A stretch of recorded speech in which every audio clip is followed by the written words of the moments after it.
Pozdrav ljudi! U prošlom videu sam najavila da ću snimiti uskoro još jedan video, tako da danas s vama dijelim dio svojih priprema za vjenčanje. Reci mi istinu.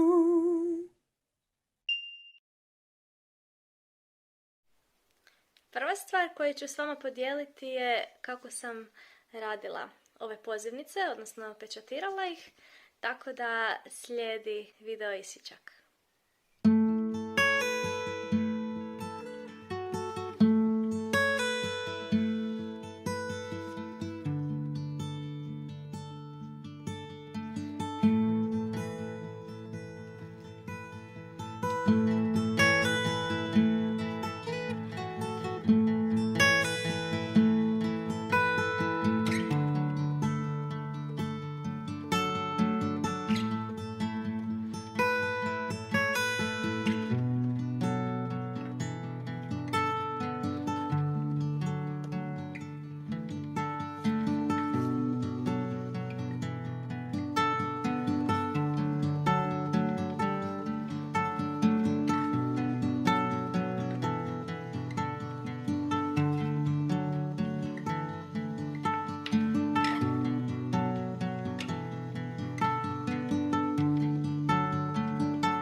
Danas, kad ovo snimam, je točno mjesec dana do vjenčanja, tako da ću se malo vratiti u same početke, u neka očekivanja, kako sam mislila da će to izgledati i s čime sam se sve ovako susrela. Pa na samom ovako početku, ja sam čak očekivala da će to biti puno više zadataka. Jer ja sam dosta strukturirana, organizirana i prvih mjesec i pol, mislim da smo onako 80% glavnih stvari riješili, dogovorili i mjesto, i salu, i bend, i cvjećarku, onako sve neke ključne detalje koje smo trebali prije riješiti. I tu mi je dosta vremena otišlo, onako je bilo malo stresno donijeti te neke glavne stvari. Ali sad kad gledam, evo zadnjih mjesec dana, onako tu tamo uskoči neka, ajmo reći, sitnica, ali ono nije da sam preopterećena. Baš onako je dosta opušteno. I sad onako jedva čekam još da prođe ovih mjesec dana i vrijeme mi baš nekako sporo protječe. Još samo 30 dana, odnosno još dok objavim ovaj video će proći neko vrijeme. Ali sve u svemu onako bilo je i jako lijepih stvari i onako bile su neke stresne situacije. Pa ću malo zapravo i taj dio podijeliti s vama.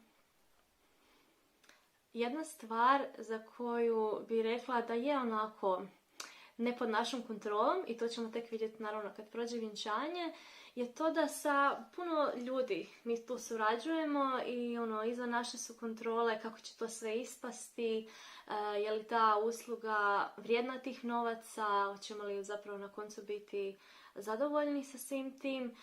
I primijetila sam da dosta tih vjenčanja se svodi na neki konzumerizam, da čim je nešto vjenčani, ajmo reći ima epitet, da je odmah puno skuplje.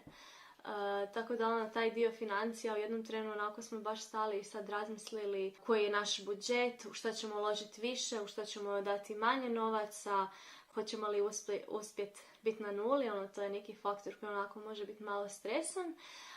S druge strane, ja kod cura jako volim to aranžiranje, volim pripremanje, volim sve te ženske stvari, od odabira kuće za djevojačku, od sale same vizualne, od tog cvijeća, cvjetnog aranžmana i taj dio mi je baš bio super, evo iskreno.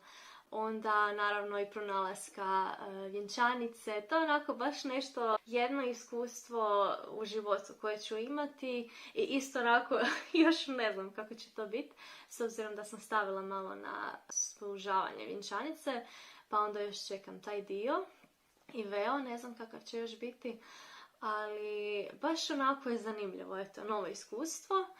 I sad, s obzirom da je već onako mjesec dana prije svadbe, ljudi nam već onako javljaju otprilike koji već znaju ko bi mogao doći ili ko već sad zna da će biti spriječen. I tu sam onako baš s nekim ljudima imala jako pozitivno iskustvo, pogotovo sa svojim prijateljima. Tu sam baš dobila potvrdu i za svoju kumu, i za svoje djeveruše i ljude koji su jako daleko. Vidjela sam koliko im je stalo da pod svaku cijenu dođu, da uzmu možda i dan godišnjeg i da im nije problem ni daleko putovati. A s druge strane opet sa nekim ljudima onako imala sam iskustva, nisam očekivala zapravo da neću doći. No, opet ja se to onako uvijek vraćam, baš sam nedavno čitala jedan tekst o pripremama za vjenčanje i baš je pisalo u tom tekstu ko je vama glavni gost.